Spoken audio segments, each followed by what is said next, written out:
MIDI is a standardized messaging protocol used to send musical information from one device to another. That can be between two analog devices, two digital devices, or an analog and a digital device through different things such as USB connections. MIDI is a very important technology in my project. I use it in two main ways. The first is to communicate pitch information. As you can see, as I click different notes on the piano, each note has a assigned MIDI number to it. Those MIDI numbers can then go into a MIDI to frequency converter to then get the appropriate number in hertz to then send to a object to create a sine wave of that frequency.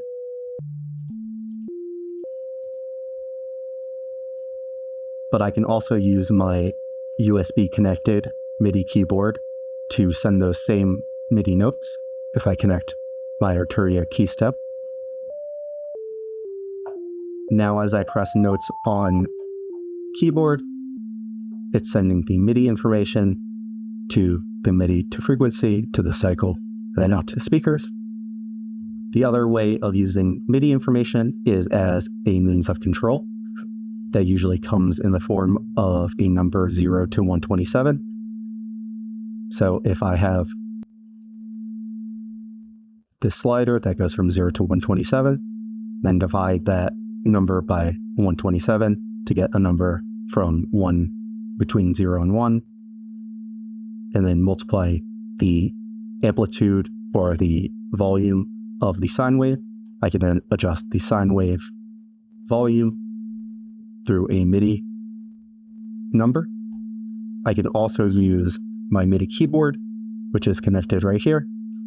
And then by turning a knob, I essentially do the same thing as moving the slider.